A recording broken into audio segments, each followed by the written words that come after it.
Is there the edge of the universe? Where did we come from? Science can't derive the answers of these which everyone would have thought once. Because it is not possible to verify the existence of the edge of the vast universe, or to go back in time to verify the appearance of humankind. However, religions preach these answers.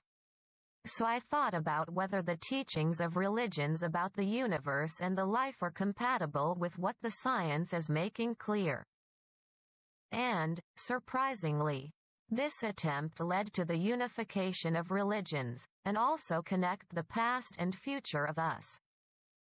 The English narration of this video was created using a translation site. Please forgive unnatural English.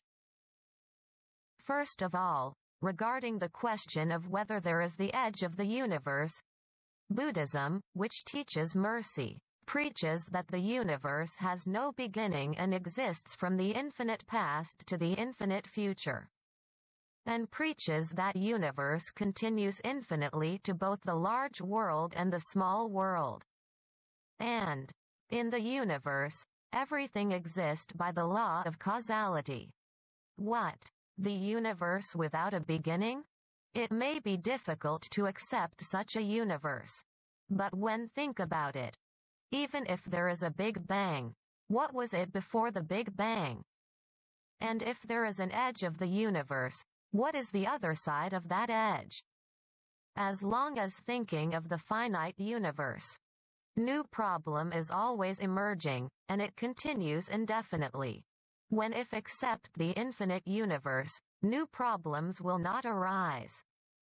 After all, assuming either the finite universe or the infinite universe, it will result in the infinite universe. Did you agree a little?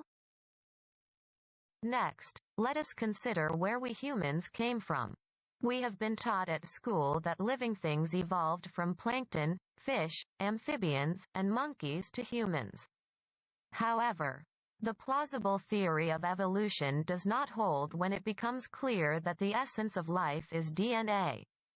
Information on the figure of life is engraved on a long molecular thread called DNA.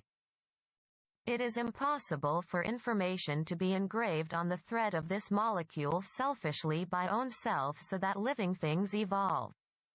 DNA is always the same organism's blueprint, no matter how many times it is replicated. A fish is a fish, a monkey is a monkey, and a man is a man.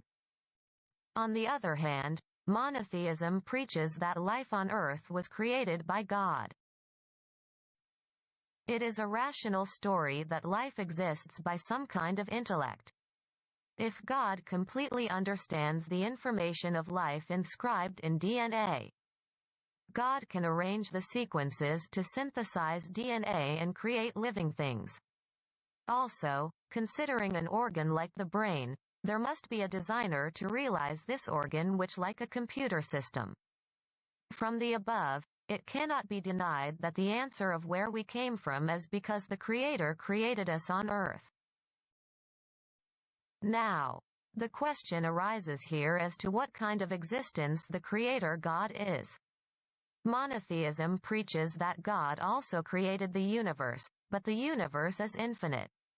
If God is a finite being, it is a contradiction that the finite thing creates the infinity where own self-contained. Also, if God is infinite, then infinity is divergent, so God disappears. Therefore, if God exists, God is a finite being in the infinite universe which has existed from the beginning. So how does the Bible describe the image of a finite God? In conclusion, God is the same figure as us because it is written in the Bible that God created men and women like their figure. There may be a big backlash if it is a lie that God is a human being in the same shape as us. But if we accept God's creation, we must also accept that God is the same figure as us. The important thing is to love and respect the Creator, even if it is different from what we envisioned. Now, let's organize science and religion by a chart. Science pursues the truth of the universe and life. The truth is one. However, there are multiple religions. Here, is monotheism and Buddhism confronting each other? No, they complement each other.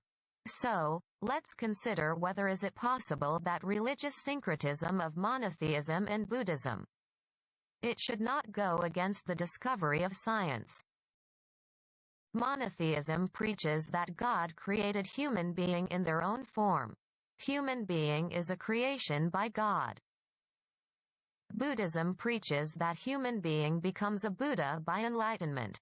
The Buddha is one who has awakened to the truth. If the Buddha realizes the truth of the universe and life, its wisdom must contain the knowledge of the universe and the atomic world and the DNA, which is the essence of life. These are what are become clear by science. In particular, understanding DNA completely means enabling the creation of life. At this time, Buddha and God become same. Here, there is an example in Japan where the Buddha became a god.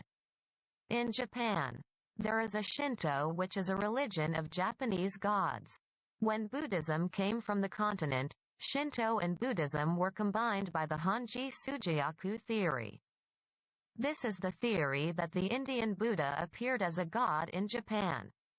In fact, there is the Torii gate inside the temple, or chant the Buddhist sutra to God. Exactly, the essence of life. Knowledge of DNA makes new Honji Sujiyaku theory in the science age. And when we think that God, human being, and Buddha each represent the stages of human wisdom and spirit in the universe, a circle is born that makes a round of them. By the cycle of this circle, the barrier between Buddhism and monotheism is completely eliminated, and even human being become combined with God and Buddha. This cycle has no beginning and applies to all human being in the universe. This cycle is also reminiscent the world of eternal Buddha in the Lotus Sutra.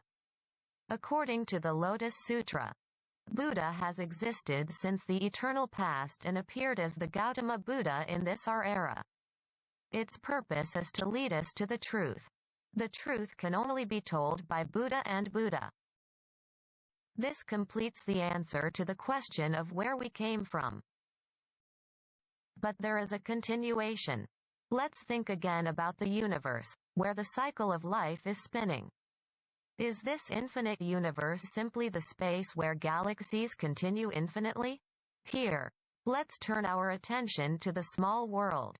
If assuming that there is a smallest unit in a small world, a new question arises as to what the structure of that smallest unit. However, if the universe continues infinitely in small directions, no such new problems will arise. But wait a minute, if the small world continues infinitely, is the infinite number of structures prepared like atom, atomic nucleus, proton, and quark? Here, I cannot help but pay attention to the following teaching of Avatamsaka Sutra. The universe also exists in the poppy grains, pores and dust without narrow. And there is the human world and the land of the Buddha, and the Buddha preaches people there. If take it literally, it says that there is a galactic universe in the atom. This means that our universe is also a huge atom. One is everything. Everything is namely one. In other words, natural universe can continue infinitely by repeating the fractal structure without preparing infinite number of figures and shapes. An endlessly overlapping universe. Avatamsaka Sutra may teach that this is the whole universe. If so, this is an astonishing universe. Is there an edge of the universe? Where did we come from? Regarding these two questions, I tried to come up with a consistent and as rational answer as possible based on science and religion. The cycle of creation united monotheism and Buddhism, and united the past and the future. But there is a problem point of this answer. If there is a cycle of creation in the universe, human beings will or increase in the universe. It wouldn't be a good. Anyway, science is advancing more and more. We are heading for the future of space age.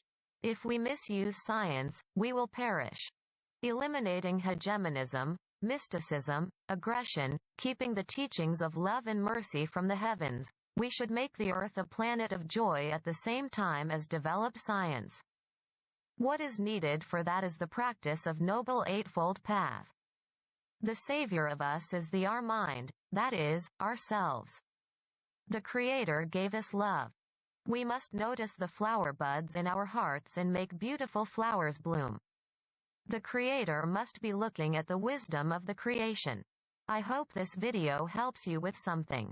And I wish you all the best. Thank you very much.